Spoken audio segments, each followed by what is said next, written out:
Commander Ta stood on the bridge of his ship, looking at the blue planet on the screen. His lips curved into a smile. Earth would be an easy conquest for the Regulian Empire. Set course for the third planet. Prepare invasion ships, he ordered. His officers rushed to obey. The Regulian fleet was massive. 200 warships moved through space toward the Sol system. Commander Ta had won many battles across the galaxy.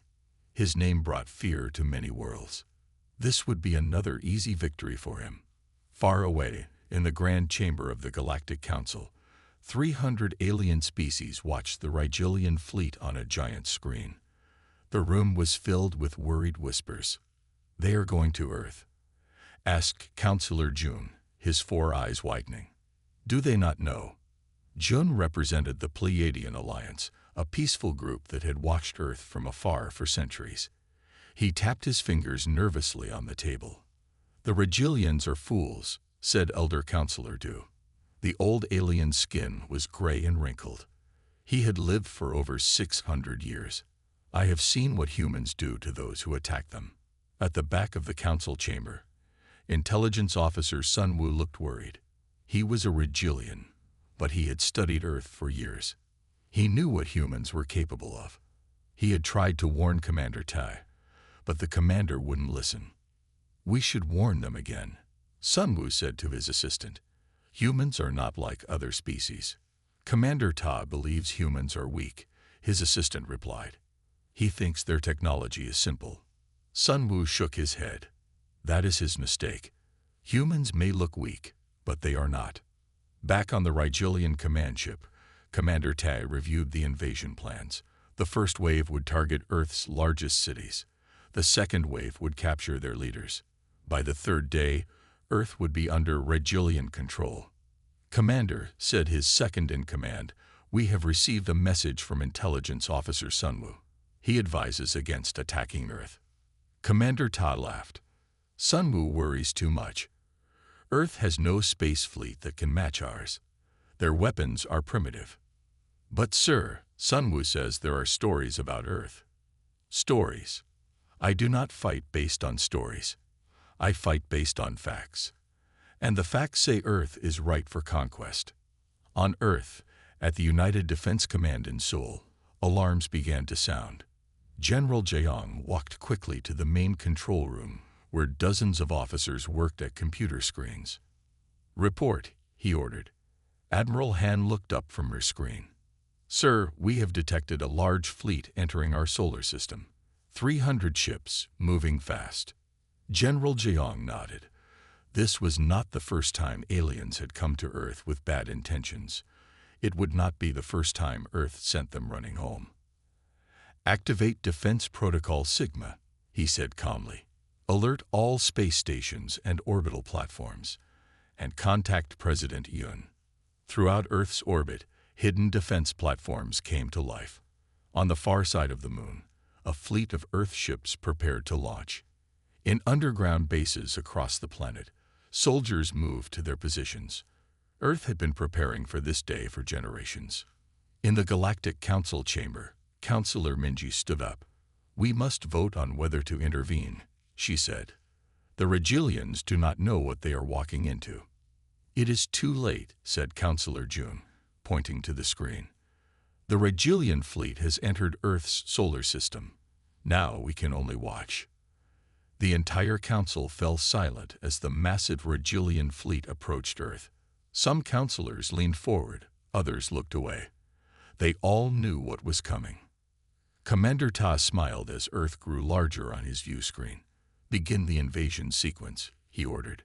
He had no idea he had just made the biggest mistake of his life. Commander Ta watched as his fleet reached the edge of Earth's solar system.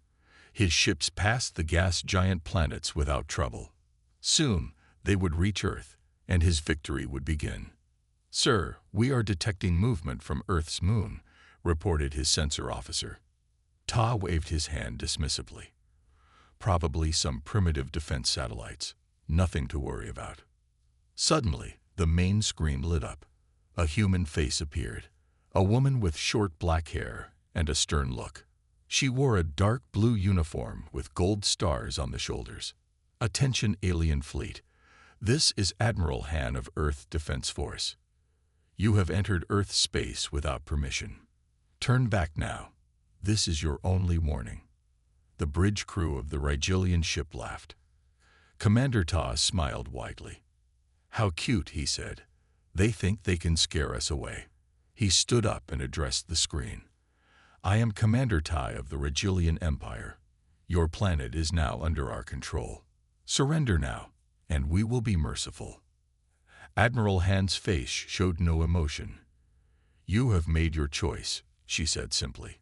The screen went black. "Launch the first attack wave," ordered Ta.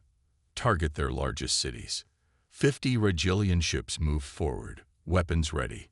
They expected no real resistance. They were wrong. From behind Earth's moon, 100 Earth ships appeared. They were sleek and fast, nothing like the primitive vessels Ta had expected. Before the Rigelians could react, Earth's ships fired.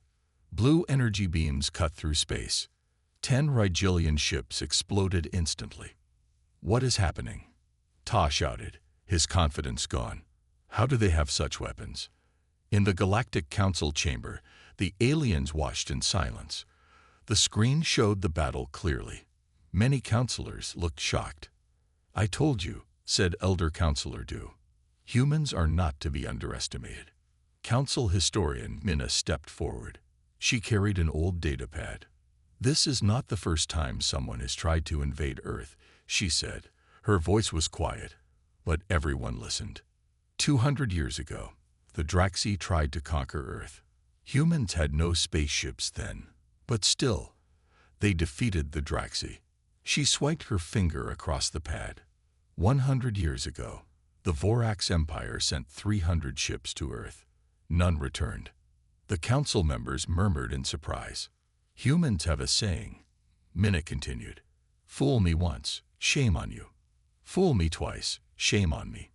Earth does not allow itself to be fooled anymore. Back in space, the battle was going badly for the Rigelians. More of their ships exploded as Earth's defenses proved far stronger than expected. "Activate the orbital platforms," Admiral Han ordered from her command ship. Around Earth, hidden satellites opened like flowers. They fired green beams that disabled the engines of 20 more Rigelian ships.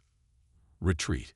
Pull back the first wave," Commander Tai ordered, his face pale with shock. This was not the easy victory he had expected. On Earth, General Jeong stood in the war room, watching the battle on large screens. President Eun stood beside him. "The Rigelians are retreating," said General Jeong. "Should we pursue?" President Eun shook his head. "No. Let them run. They need to report back what happens when you attack Earth." In the Galactic Council, Counselor June turned to the others. "We must stop this before it gets worse. The Rigelians do not know what they have awakened." "What do you mean?" asked a new council member. Counselor June's face was grim. "Earth's defense force just defeated 50 Rigelian ships without losing a single vessel. But that is nothing." "Nothing?" "Yes. If truly angered, humans will not just defend. They will attack. And a human counterattack is something the galaxy has feared for centuries." Commander Ta stared at the screen in disbelief. 1/5 of his invasion force was destroyed or disabled, and they had not even reached Earth yet. "Prepare the main fleet," he said, his voice shaking with anger. "We will not be humiliated by some backwater planet." Little did he know, Earth was just warming up. The Galactic Council chamber was filled with worried voices.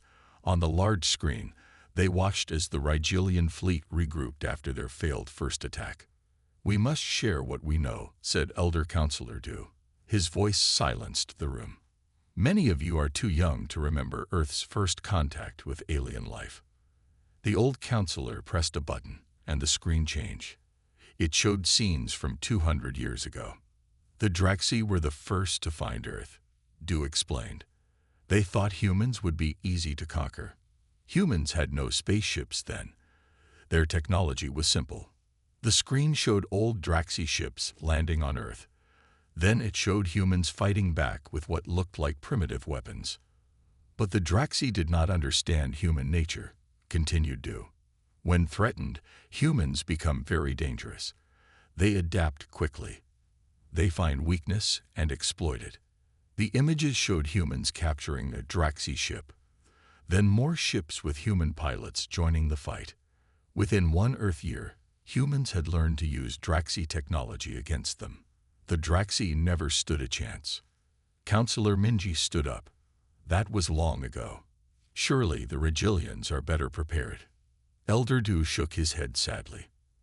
After the Draxi, the Vorax tried to conquer Earth. They thought they would succeed where the Draxi failed. They were wrong. The screen changed again, showing a massive Vorax fleet approaching Earth. The Vorax were destroyed completely. And after that, humans developed their own space technology very quickly. In just 50 Earth years, they created faster-than-light travel on their own. The counselors murmured in surprise. Most species took hundreds of years to develop such technology. Why did we not invite Earth to join the Galactic Council? Asked Counselor June. We tried, replied Elder Du. But humans were suspicious after being attacked twice. They chose to watch and learn about the galaxy from a distance. Intelligence Officer Sunwoo stepped forward. We have reports that humans have been observing our civilizations for decades. They have hidden outposts throughout the galaxy. The council chamber grew quiet as this news sank in. Back on his command ship, Commander Tai was planning his next attack. His pride was hurt, but his determination remained strong. The humans surprised us, he told his officers. It will not happen again. We will launch a full attack with our remaining ships. His second-in-command looked worried. Sir, we lost 50 ships in the first wave. Perhaps we should request more information about Earth's defenses before. No. Ta slammed his fist on the table. I will not show weakness. The Rigelian Empire does not retreat. On Earth, in the Military Command Center, General Jeong met with his top officers. Admiral Han joined by video from her ship. The Regilians are regrouping, said Admiral Han. They will attack again, with more ships this time. General Jeong nodded. Activate the Colonial Defense Network. One officer looked surprised. Sir, that will reveal our outposts in other star systems. It doesn't matter now, said General Jeong. The Regilians need to understand who they're dealing with. Across the galaxy, hidden human bases suddenly came to life. On planets thought to be uninhabited, underground facilities powered up. In asteroid fields and on moons, concealed ships prepared to launch. In the council chamber, alarms began to sound. What's happening? Asked Counselor Minji. A technician looked up from his console, his face pale. We're detecting human activity throughout the galaxy. Dozens of outposts we never knew existed. Elder Counselor Du nodded slowly. Humans have been watching us all along, waiting and preparing. Just in case. Counselor June stood up. We must vote now. Do we intervene in this conflict? Back at the edge of Earth's solar system, Commander Ta gave the order to advance. The remaining Rigelian fleet moved forward, weapons ready. On the bridge of her ship, Admiral Han watched them approach. She opened a communication channel. Rigelian fleet, this is your final warning. Earth does not seek conflict, but we will defend ourselves. Withdraw now. Commander Ta laughed. We are the Rigelian Empire. We do not retreat. Admiral Han's face showed a hint of sadness. Then you leave us no choice. She pressed a button, and Earth's true defenses began to appear. President Eun sat at the head of a large table in Earth's military council room. The walls were lined with screens showing the Rigelian fleet's position. General Jeong stood beside a map of the solar system. They are coming back with more ships, said General Jeong. They did not learn their lesson. President Eun nodded. Then we must teach them again. General, you have my authorization to proceed with a counteroffensive. The people around the table looked at each other. Earth had not launched a counteroffensive against an alien species in over a century. "Are you sure, Mr. President?" asked one advisor. "I am sure," said President Yun. "We gave them a chance to leave. They refused. Now they must see what happens when Earth is threatened." General Jeong pressed a button on his tablet. "Admiral Han, you have authorization to proceed with Operation Thunderbolt." In space, Admiral Han received the message on her command ship. "Understood, General.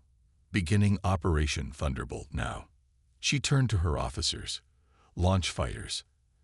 Activate phase shift technology. Target their command ships first." From Earth's fleet, hundreds of small fighter ships emerged. They were faster than anything the Rigelians had ever seen. As they approached the Rigelian fleet, the fighters suddenly disappeared from view. On his command ship, Commander Ta watched in confusion. Where did they go? "Find them." "Sir, we can't detect them on our sensors," said his officer. They'd vanished. Suddenly, explosions erupted across the Rigelian fleet. The human fighters had not vanished. They had become invisible to Rigelian sensors. They flew between the large Rigelian ships, firing with perfect accuracy. "Impossible," shouted Commander Ta as 3 of his ships exploded. "How are they doing this?" In the Galactic Council chamber, the aliens watched the battle in stunned silence. "Phase shift technology," whispered Counselor Jun. "We thought it was only theoretical." "Humans have developed weapons we only dreamed of," said another counselor. Intelligence Officer Sunwoo studied the battle carefully. "Look at their tactics," he said. "The humans are not trying to destroy all the Rigelian ships. They are disabling their weapons and engines. They are showing restraint." Elder Counselor Du nodded. "That is what makes humans truly dangerous. They could destroy the entire Rigelian fleet, but they choose not to. They fight with precision, not rage." Counselor Minji stood up suddenly. "We must contact Earth directly. If the Rigelians won't retreat, perhaps we can negotiate a ceasefire." "I will go," said Counselor Jun. "My people have studied Earth longest. They might trust me." Across the galaxy, Earth's hidden outposts were now fully active. On distant planets, human bases monitored the situation. If needed, they could launch attacks on Rigelian worlds. But that order had not been given. On Earth, General Jeong watched the battle with calm eyes. "The Rigelians have lost 30 more ships," he reported to President Yun. "Still, they fight on." President Yun shook his head. "Such stubbornness will be their downfall." Back in space, Admiral Han opened a communication channel to Commander Ta. "Rigelian Commander, look at your fleet. You have lost nearly half your ships. We have lost none. This is your final chance to withdraw with honor." Commander Ta's face was twisted with anger. "We will never surrender to you. The Rigelian Empire has conquered 100 worlds. We will not be defeated by humans." Admiral Han's face showed no emotion. "Very well. You have made your choice." She turned to her officers. "Prepare the gravity lance."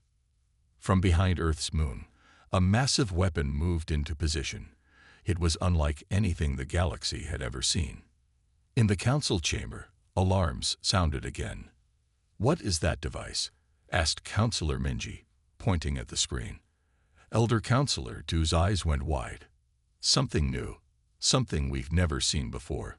As the Galactic Council watched, Earth prepared to show exactly why no species dared invade them, and why the Rigelians had made a terrible mistake. The Galactic Council chamber was in chaos. On the main screen, Earth's gravity lance moved into position. No one knew what it would do, but all feared its power. "We must vote now," shouted Counselor Jun. "Earth is about to use a weapon we do not understand. We must stop this conflict." The council members quickly cast their votes. The result was clear. They would send a delegation to negotiate peace. "I will lead the mission," said Counselor Minji. "We need to reach Earth before more blood is shed." 6 other counselors joined her. They rushed to their ship, a sleek vessel marked with the Galactic Council symbol. It was the fastest ship they had. In space, Admiral Han waited for the gravity lance to charge. This weapon could disable every Rigelian ship at once without destroying them. It was Earth's way of ending the battle with minimal deaths. Suddenly, her communications officer spoke up. "Admiral, we're detecting a new ship entering the system. It's not Rigelian." On her screen, Admiral Han saw a ship with the Galactic Council symbol. She had seen it before in Earth's intelligence reports. "Hold the gravity lance," she ordered. "Let's see what they want." The Council ship moved between the human and Rigelian fleets. It broadcast a message to both sides. "This is Counselor Minji of the Galactic Council. We request an immediate ceasefire. We are here to negotiate peace." Admiral Han considered the request. She contacted Earth for instructions. On Earth, President Yun and General Jeong discussed the new development. "The Galactic Council wants to talk," said General Jeong. "Should we agree?" President Yun nodded. "Yes, we have shown our strength. Now we can show our wisdom. Tell Admiral Han to stand down." Back in space, Admiral Han ordered her fleet to hold position. "We accept the ceasefire," she replied to Counselor Minji. Commander Todd was furious. "I do not recognize the Council's authority here. This is between Rigel and Earth." But even as he spoke, many of his damaged ships were retreating. His officers looked at him with doubt in their eyes. They had seen Earth's power and did not wish to die for nothing. The Council ship docked with Admiral Han's command vessel. The delegation, led by Counselor Minji, walked nervously down the hallway. They had never met humans face to face before. Admiral Han greeted them in a meeting room. She was shorter than they expected, but her eyes showed strength and intelligence. "Welcome to Earth space," she said. "I am Admiral Han of Earth Defense Force." Counselor Minji bowed slightly. "Thank you for accepting the ceasefire. We wish to prevent further bloodshed." "As do we," replied Admiral Han. "Humans do not seek conflict. We only defend ourselves." The counselors looked surprised. Based on what they had seen, humans were fierce warriors. Yet Admiral Han spoke of peace. "We have observed your battle tactics," said one counselor. "You could have destroyed the entire Rigelian fleet, but you disabled their ships instead. Why show such mercy?" Admiral Han's face softened slightly. "Taking life is easy. Preserving it is harder. We choose the harder path when we can." As they talked, an alarm sounded. A Rigelian ship was approaching fast. Commander Tay's vessel. "The Rigelian commander has broken the ceasefire," reported an officer. "He's targeting our meeting." Before anyone could react, Commander Tay's ship fired at the Council ship. The blast damaged its engines. "He's taking the Council members hostage," shouted an officer as Commander Tay's ship locked onto the damaged Council vessel. Admiral Han's eyes narrowed. "So be it. Now he will learn what happens when you threaten not just Earth, but innocent diplomats under our protection." She pressed a button on her arm panel. "All ships, execute Protocol Guardian. Priority is the safety of the Council members." Across Earth's fleet, ships began to move with perfect coordination. What the Council delegation witnessed next would become legendary across the galaxy. For the first time, aliens would see humans fight not just for themselves, but to protect others. And it was a sight none of them would ever forget. The Council members watched in amazement as Earth's ships moved into action. 20 small fighter ships surrounded Commander Tay's vessel. They fired precise shots that disabled its weapons but left the ship intact. Meanwhile, 5 larger Earth ships formed a protective barrier around the damaged Council ship. Their shields glowed blue as they absorbed Rigelian attacks. "Incredible," whispered Counselor Minji. "Such coordination. Such control." Commander Tay's voice came through the communication system. "I have your Council friends," he shouted. "Order your ships to retreat, or I will destroy them." Admiral Han's face remained calm. "No, you won't," she said simply. Before Commander Tai could respond, 3 small objects appeared inside his ship. They were Earth soldiers in special suits that could pass through solid metal. The soldiers moved quickly, stunning the Regilian crew with weapons that caused no permanent harm. Within 2 minutes, they reached the bridge. Commander Ta tried to fight but was quickly subdued. The Earth soldiers took control of his ship without killing a single Regilian. "Extraction complete," reported the team leader to Admiral Han. "Council members are safe. Commander Tai is captured." The council delegation could hardly believe what they had seen. Humans had technology that allowed them to walk through walls. They had won without a single death. "We need to talk with your leaders," said Councillor Minji to Admiral Han. "The galaxy needs to understand Earth better." 2 days later, Councillor Minji and her delegation stood in a large meeting room in Earth's United Government building. President Eon welcomed them warmly. "We are pleased to finally meet representatives of the Galactic Council," said President Eon, "though we wish it had happened under better circumstances." "You knew about us?" asked Councillor Minji, surprised.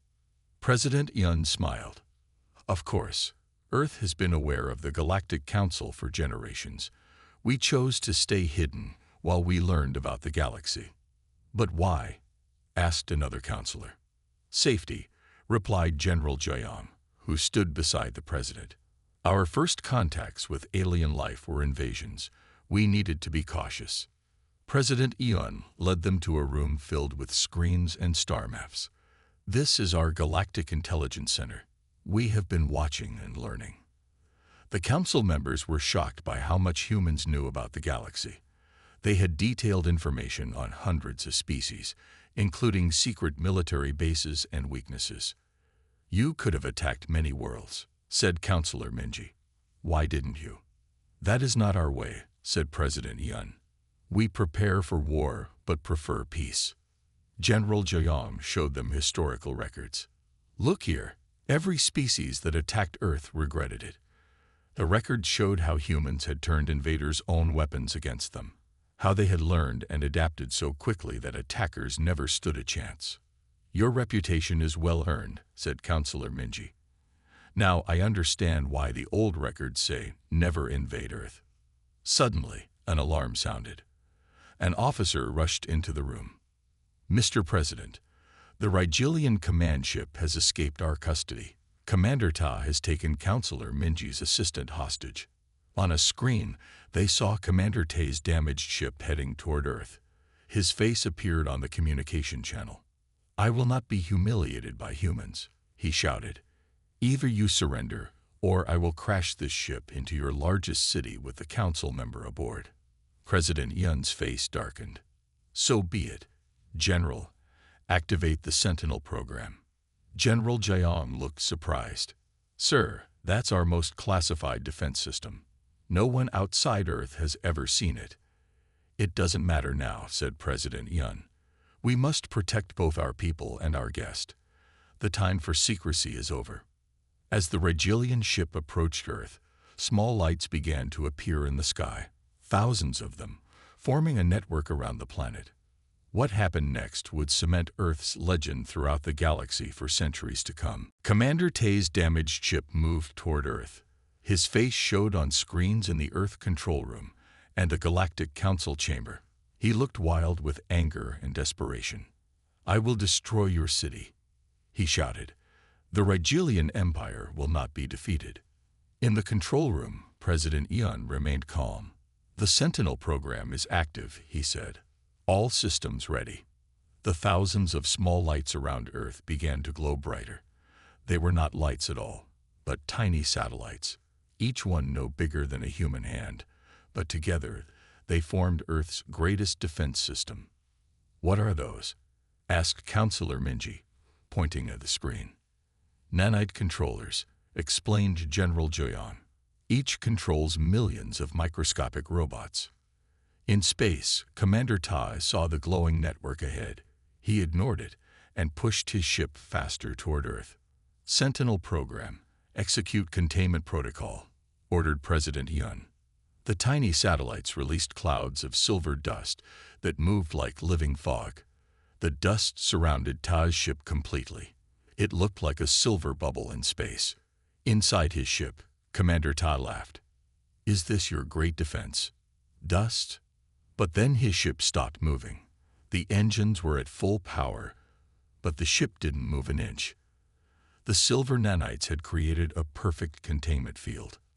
What is happening? Ta shouted. In the Earth control room, President Eon turned to Counselor Minji. The nanites have stopped his ship. Now they will enter it and rescue your colleague. On the screen, they watched as some of the silver dust flowed into Ta's ship through tiny openings. Inside, the nanites formed a protective bubble around the council hostage. Other nanites disabled the Regilian crew without harming them. Within minutes, the nanites carried the council member out of the ship and back to Earth's station. Commander Ta screamed in rage as his hostage disappeared before his eyes. In the Galactic Council chamber, the aliens watched in stunned silence. The most advanced species in the Council had never created technology like this. This is why no one should invade Earth, said Elder Counselor Du. Humans have technologies we can't even imagine. Council member Hyun stood up.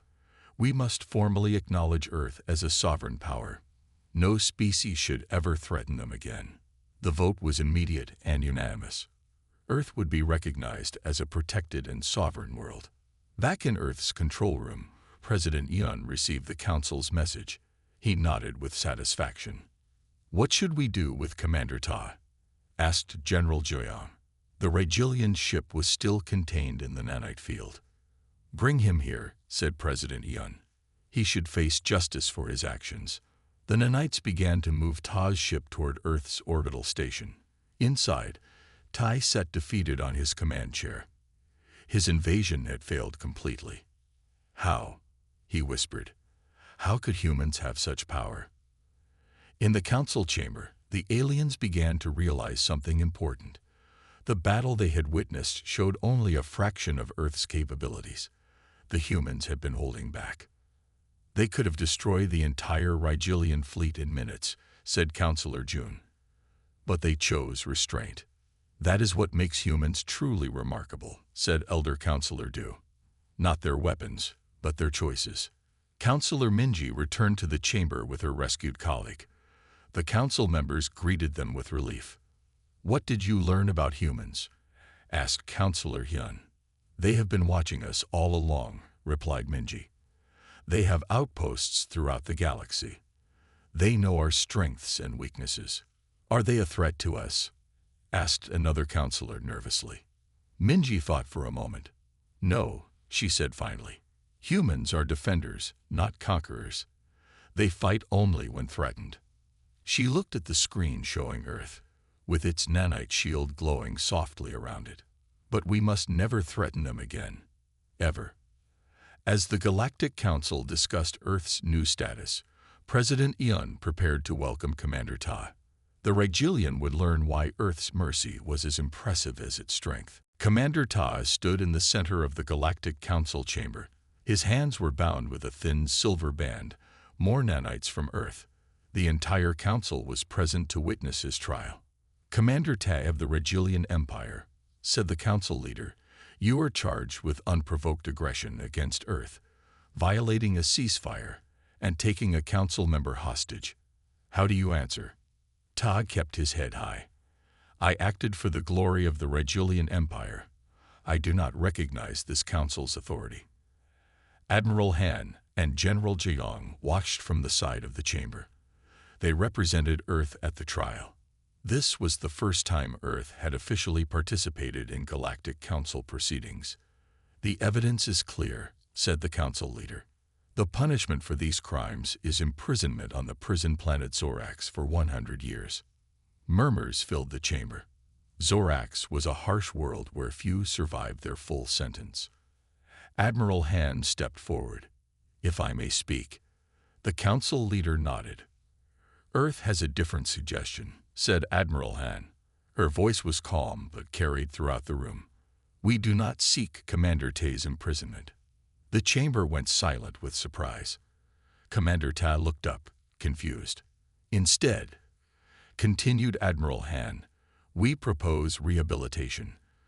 Commander Ta should work with the peace forces that help worlds damaged by war. He should learn to build instead of destroy. This is unusual, said the council leader.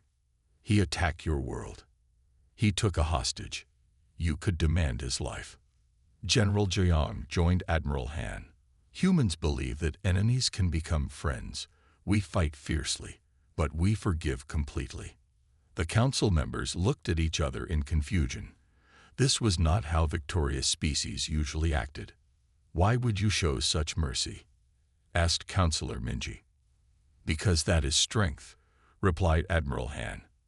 Anyone can kill an enemy. It takes true power to turn an enemy into an ally. As the council debated Earth's proposal, the chamber doors opened. A tall Rigelian in royal clothes entered. Everyone stood immediately. The Rigelian Emperor, whispered Counselor Jun. The Emperor walked to the center of the chamber. Commander Ta fell to his knees. My Emperor, I have failed you, said Ta. The Emperor looked at him, then at the council members, and finally at the Earth representatives.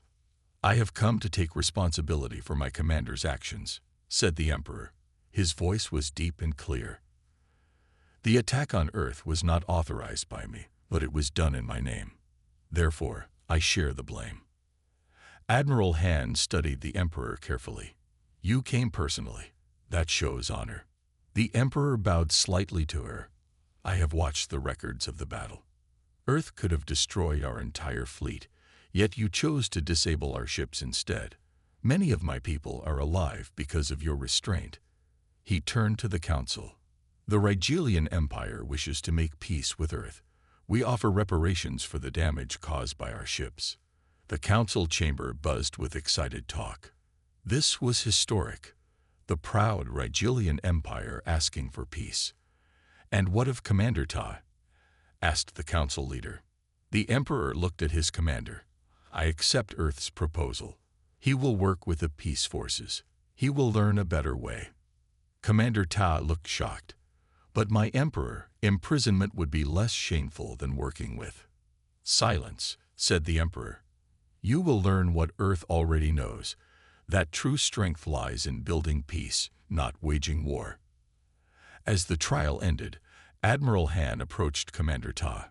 The Rigelian refused to meet her eyes. Why did you not kill me? He asked quietly. I would have killed you. That is why we won, replied Admiral Han.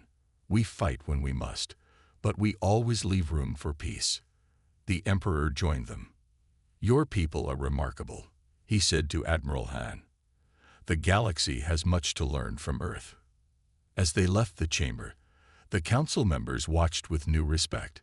In a single day, humans had not only defended themselves against invasion, but had also turned an enemy into a potential ally. Earth's legend grew even stronger. 1 year after the Rigelian invasion, the Galactic Council chamber was packed. Representatives from all 300 member species were present for this historic day. Earth had formally applied to join the council. President Yun stood at the center of the chamber. Admiral Han and General Jiang stood beside him. All three wore formal blue uniforms with the Earth symbol, a globe with olive branches. We welcome the representatives of Earth, said the council leader. Your application to join the Galactic Council will now be voted upon. The chamber was filled with whispers. Many council members were excited about Earth joining. Others were worried about human military power. Before we vote, said Counselor Hyun, I wish to speak. The council leader nodded. Some of you fear Earth's strength, began Hyun. You have seen their weapons and their technology. You worry about what humans might do as council members. Many counselors nodded in agreement. But I say this, in the year since the Rigelian incident, what have humans done? Have they attacked any world? Have they threatened any species? No, they have stayed peaceful in their solar system. Elder Counselor Du joined him. I have lived long enough to see many powerful species rise. Most use their power to conquer. Humans use their power to defend. This is rare and precious. Still, some counselors remained unsure. One stood up. But their military capabilities exceed many of ours combined. How can we be sure they won't use this against us someday? President Yun stepped forward. "May I address the council?" The council leader gave permission. All eyes turned to the human leader. "Honored members of the Galactic Council," began President Yun. His voice was clear and strong. "Earth does not seek conquest. We never have. Our history is filled with wars among our own people, painful lessons that taught us the true cost of conflict." He paused, looking around the chamber. "Yes, we have weapons. Yes, we have technology that may seem advanced. We developed these things because our first contacts with alien life were invasions. We had to defend ourselves." President Yun pressed a button, and images appeared around the chamber. Pictures of Earth's cities, schools, art, and natural beauty. "This is what we truly care about. Not war, but life. Not conquest, but creation. If we join the Council, we offer our innovations to benefit all peaceful species." The chamber was silent. Even the doubters seemed moved by his words. "In return," continued President Yun, "we ask only for peace and fair treatment. Earth wishes to be a friend to all who offer friendship." The vote began. One by one, the council members registered their decision. When it finished, the result was displayed. Earth was accepted. Cheers filled the chamber. Earth was now officially part of the galactic community. As the ceremony ended, one more proposal was brought forward. Councillor Minji stood up. "I propose a new galactic law," she said. "The Earth Protocol. A law that forbids unprovoked aggression against any species. A law that says the strong must not attack the weak simply because they can." The vote for this new law was nearly unanimous. The lessons of the Rigelian invasion would be remembered. After the ceremony, a young Rigelian cadet approached Admiral Han. It was a former crew member from Commander Tai's ship, now working with the peace forces. "Admiral," said the cadet, "I have a question that troubles me." "Ask," said Admiral Han kindly. "Why do humans show mercy to those who attack them? Commander Ta would have destroyed your cities if he could. Yet you spared him and helped my people afterward. I don't understand." Admiral Han smiled. "The true measure of strength isn't in how hard you can fight, but in when you choose not to." The cadet thought about this. "That is not what we are taught in the Empire." "Perhaps that will change," said Admiral Han. "The galaxy is changing. We are all learning from each other now." As Earth's representatives prepared to return home, they looked out at the stars, no longer distant and unknown, but full of new possibilities. The legend of Earth would continue to grow, not as conquerors, but as the species that fought fiercely, forgave completely, and changed the galaxy with their humanity.